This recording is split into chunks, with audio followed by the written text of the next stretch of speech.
Charles Dickens, 1812–1870. Early life. I was born on February 7, 1812, in Portsmouth, England. Portsmouth was a busy town with many ships and workers. It was full of noise from shipbuilding and the busy docks. Growing up there, I often heard stories about sailors and the sea. These stories made me curious and helped me imagine many things.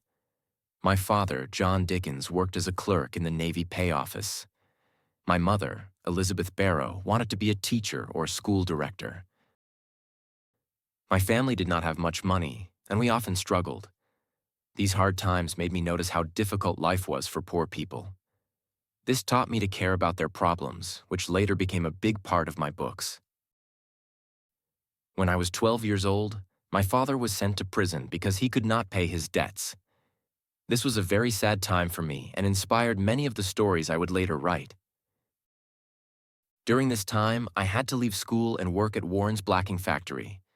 The factory was dark and wet, and I spent long hours pasting labels onto pots of blacking. It was hard and made me feel very alone. But this job also showed me how unfair life was for children who had to work. These memories stayed with me and became part of the themes in my books. Even as a child, I dreamed of becoming a writer. Education and early career. After my father came out of prison, I was able to go back to school. Later, I worked as an office clerk and then as a court reporter. These jobs helped me learn about many different people and their lives. In 1836, I published my first collection of stories, Sketches by Boz. These stories showed everyday life in London, like busy street markets and crowded taverns. I wrote about the funny and sad things that happened to ordinary people. This was the start of my writing career. At the same time, I started writing the Pickwick Papers. The characters in this book were funny and full of life. Many people loved this story, and I became a popular author. My books were often published in parts, and readers waited excitedly for the next part. Personal life. In 1836, I married Catherine Hogarth, the daughter of a newspaper editor. We had 10 children, and our home was always busy and full of noise. At first, Catherine helped me with the household and supported my work. But as I became busier with writing, our relationship became harder. We were very different, and in 1858 we decided to live apart. Even though we separated, I made sure Catherine and our children were cared for.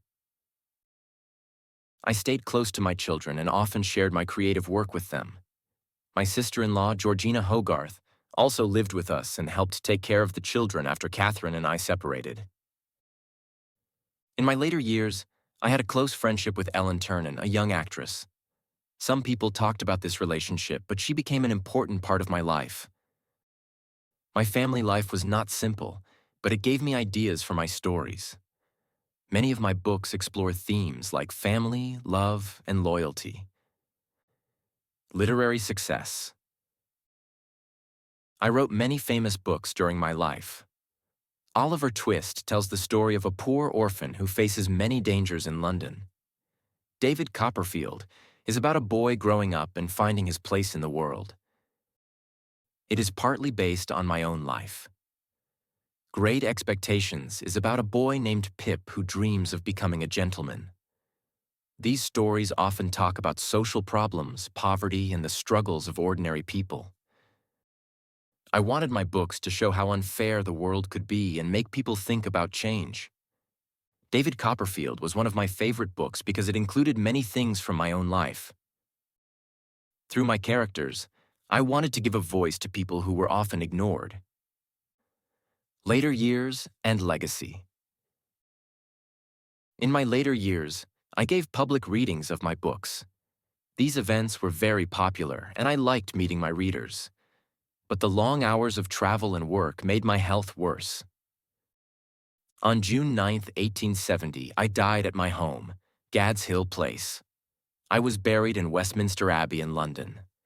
Even after my death, My books continue to inspire people all over the world. Summary: